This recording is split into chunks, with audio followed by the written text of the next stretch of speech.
What is your current level of English? Let's find out. I'm going to ask you 30 questions.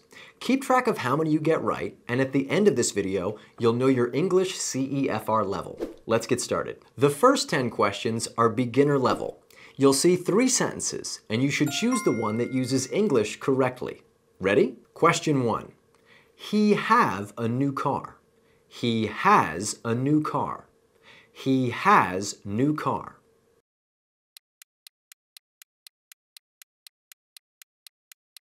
He has a new car is correct. In the simple present tense, we use has with he, she, and it, and have with I, you, we, and they. He has a new car. Question 2. Emily lives in New York. Emily lives at New York. Emily lives on New York.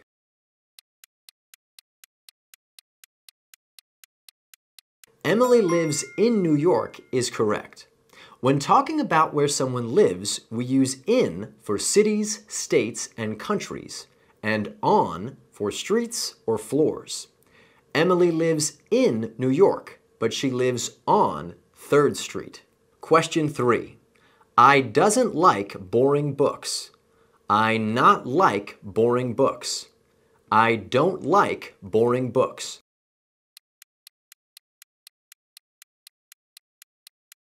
I don't like boring books is correct. To make a sentence negative in the simple present tense, we use don't for I, you, we, and they, and doesn't for he, she, and it. I don't like boring books. Question 4. The man sings very loud. The man sings very loudly. The man sings very louding.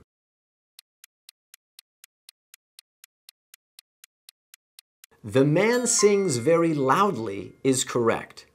In this sentence, the word loudly describes how the man sings. That means it's an adverb. And to make an adjective into an adverb, we add the ending ly.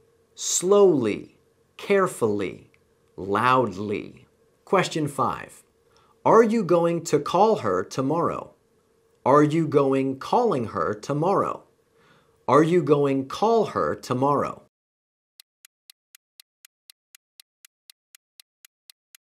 Are you going to call her tomorrow is correct. When talking about future plans in English, we use going to followed by the base form of the verb, as in going to see, going to meet, or going to call her tomorrow. Question 6. Where is the most closer subway station?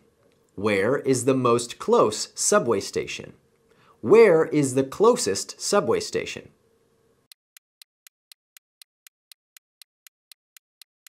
Where is the closest subway station is correct. In this sentence, we're using the superlative form of an adjective, so we add the ending est. Oldest, newest, closest. For superlatives, we only use the word most when an adjective has 3 or more syllables. Most different, most important, most unbelievable. For that reason, option 2 is incorrect. Question 7. Did you work yesterday? Did you worked yesterday? Do you work yesterday?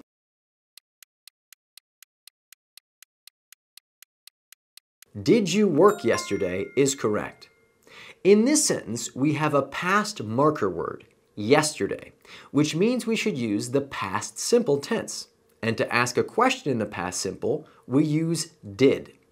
Did she eat? Did they go? Did you work yesterday? Question 8.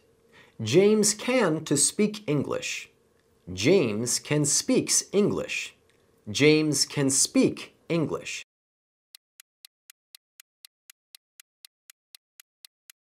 James can speak English is correct.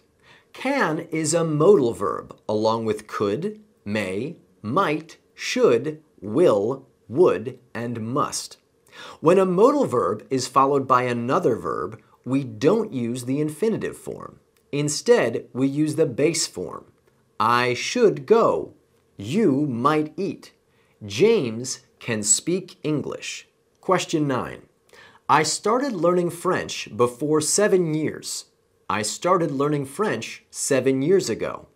I started learning French the last 7 years.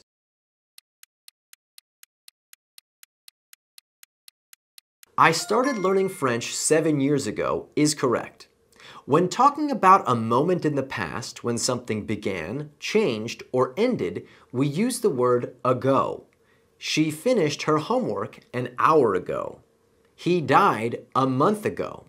I started learning French 7 years ago. Question 10. There is some coffee in my cup. There are some coffees in my cup. There is many coffee in my cup.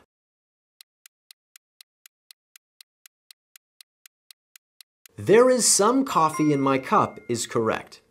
Coffee is an uncountable noun like water, milk, or gas. So when talking about quantities of coffee, we can't use articles like a or the because they refer to a single item. Likewise, we can't use many because it refers to multiple items. Congratulations, you've now finished the beginner portion of the test. If you answered 6 or more of those questions correctly, your English is likely level A1 or above. If you answered at least 9 questions correctly, your English is probably level A2. Nicely done. And if you're looking for an app to improve your English, I recommend checking out Promova. Promova is a comprehensive English learning app, and it has courses for students at every level. When you open up the app, you'll select your base language, your learning goals, your current level of English, and the amount of time you want to study each day. Then Promova will generate a dedicated English course that meets your interests and needs. Altogether, you'll find thousands of lessons to improve your English listening, speaking, reading, and writing skills. And there's even a special tool that will listen to your English pronunciation and help you sound more like a native speaker. And if you're interested in business English, travel English, or reading English language books, Promova has dedicated content that can help you level up your skills. And when you're ready, you can practice what you've learned by chatting with other users from the community or take live classes led by professional teachers. To learn more, click the link in the description box to get 50% off a lifetime subscription to Promova. And now, back to the test. The following questions are intermediate level. Select a sentence that uses English correctly. Ready? Question 1. Have you finished your homework? Did you finish your homework? Do you finished your homework?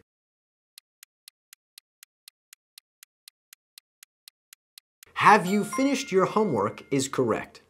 In this sentence, we're talking about the past, but there's no specific time mentioned, so we need the present perfect tense. Have you finished your homework? Question 2. My father takes a 3-mile walk every day. My father takes a 3 miles walk every day. My father takes 3 miles walks every day.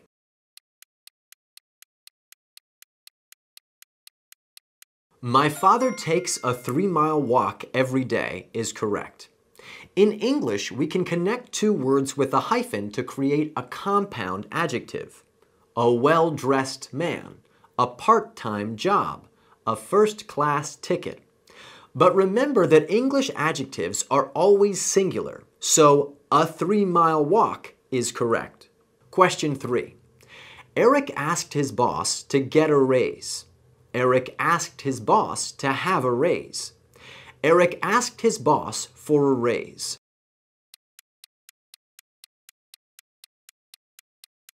Eric asked his boss for a raise is correct. In this sentence, we're dealing with a collocation, words that often go together in English. And the collocation for a raise is to ask for. Eric asked his boss for a raise. Question 4.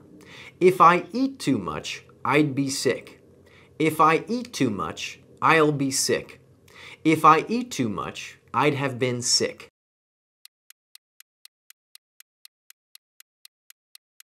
If I eat too much, I'll be sick is correct. In this sentence, we're talking about a condition that might actually happen. So we need to use the first conditional structure, which is if plus present simple tense followed by an outcome in the future tense. If Sarah misses the bus, she'll be late. If you study for the quiz, you'll get an A. If I eat too much, I'll be sick. Question 5. My brother hasn't gone skydiving, and so have I. My brother hasn't gone skydiving, and so haven't I. My brother hasn't gone skydiving, and neither have I.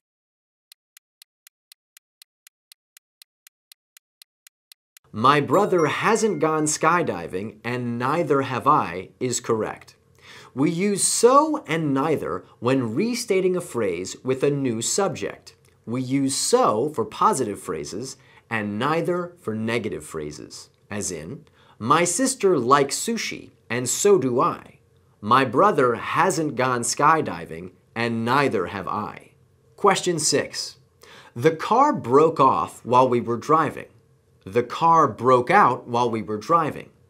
The car broke down while we were driving.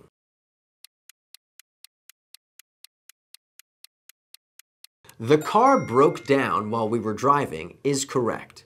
To break down is a phrasal verb, meaning to stop functioning or working, and is often used when talking about cars. To break off describes a piece of something becoming detached from the whole, as in, he broke off a piece of his candy bar. And to break out means to escape, as in, the inmates broke out of prison. Question 7. The new neighbors moved in another day. The new neighbors moved in the other day. The new neighbors moved in some other day.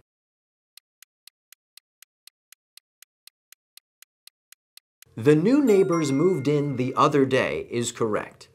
In English, we use the phrase the other day to describe an event that happened at a general time in the recent past.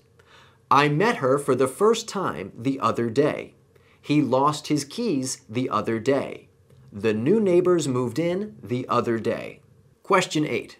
If I were you, I wouldn't worry too much about it. If I were you, I won't worry too much about it.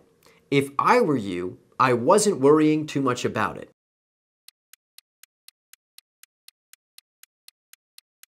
If I were you, I wouldn't worry too much about it is correct.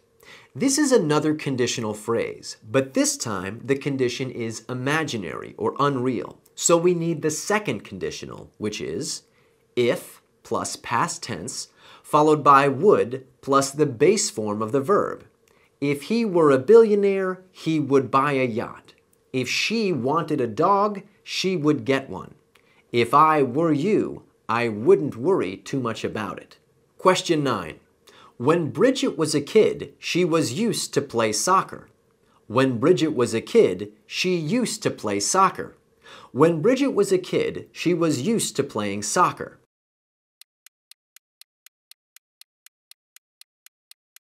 When Bridget was a kid, she used to play soccer is correct.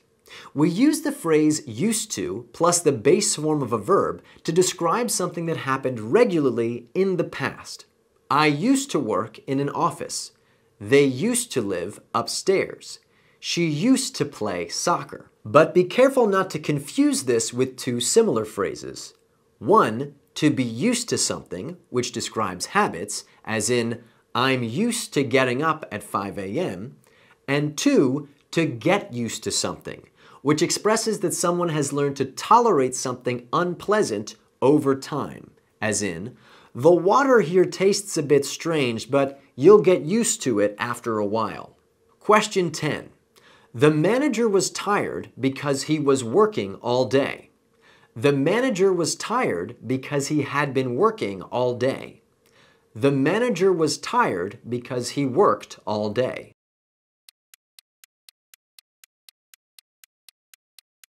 The manager was tired because he had been working all day is correct. The manager was tired is a simple past clause, and we're referring to an action that happened over a period of time before that, so we need the past perfect continuous. The manager was tired because he had been working all day. Congratulations, you've now finished the intermediate portion of the test. Did you answer 6 or more questions correctly? Then your English is likely at a B1 level or above. And if you answered 9 or more questions correctly, your English is likely at a B2 level. Great work. Now let's move on to the advanced section of the test. Some of these questions are quite challenging, so don't be discouraged if you don't know all the answers. Just keep going and do your best. Let's begin. Question 1. Fill in the blank. It's a good idea, but it's very impractical, unpractical, non-practical.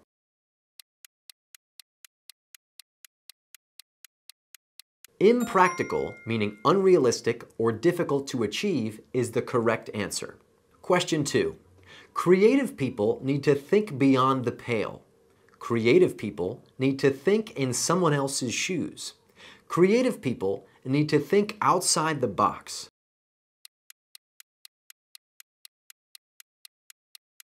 Creative people need to think outside the box is correct. To think outside the box is an English idiom that means to be original or to come up with fresh ideas. Beyond the pale describes something that's offensive or unacceptable. And to put yourself in someone else's shoes means to try to understand another person's point of view. Question 3. Fill in the blank. After her trip to Germany, she will have visited more than 35 countries. She has visited more than 35 countries. She will have been visiting more than 35 countries.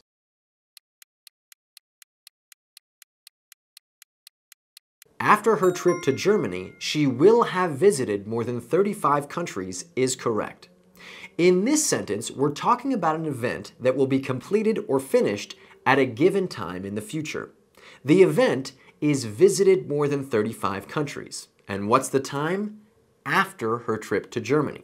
For that reason, we need the future perfect tense. After her trip to Germany, she will have visited more than 35 countries. Question 4. She's going to quit her job. She's completely under it, over it, past it.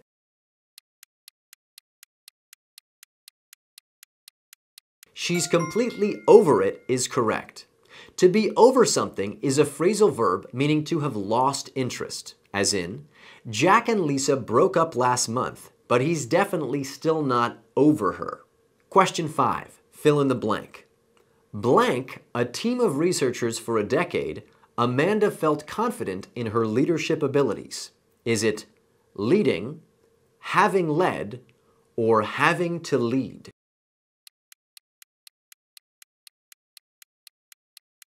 Having led is the correct answer.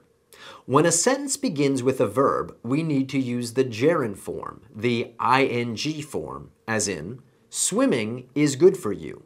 Smoking is bad for you. But this gerund refers to the past, so we use the perfect gerund form, having led. Question 6. I don't mean to be precocious, presumptuous, perilous, but I'm not sure that color looks right on you.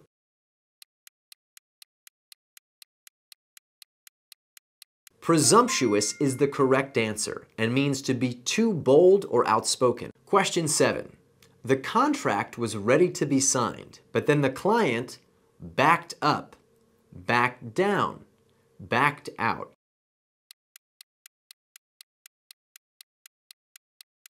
Backed out is correct and is a phrasal verb that means to withdraw from an agreement. To back up is used when describing a car that's moving in reverse. And to back down means to yield in a struggle or conflict. Question 8. Fill in the blank. If Paul blank a bit sooner, he would have arrived on time.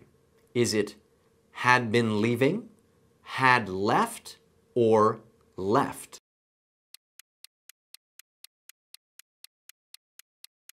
If Paul had left a bit sooner, he would have arrived on time is correct. In this sentence, we're imagining the possible outcome of an unreal situation in the past. For that reason, we know this is the third conditional form. So we use if plus past perfect to describe our unreal condition, and would have plus a past participle to describe our unreal outcome. If they had offered me the job, I would have taken it. If she had run faster, she would have won the race. If Paul had left a bit sooner, he would have arrived on time. Question 9. The new associate didn't really get in trouble. They just gave him a pat on the back, a slap on the wrist, a chip on the shoulder.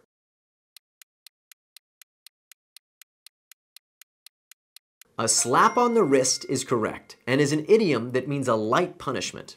A pat on the back describes a small show of praise or approval. And to have a chip on one's shoulder means to believe that one has been treated unfairly in the past. Question 10. Fill in the blank. The professor asked that her students' responses be blank than 500 words. Is it no shorter, not shorter, or no more short?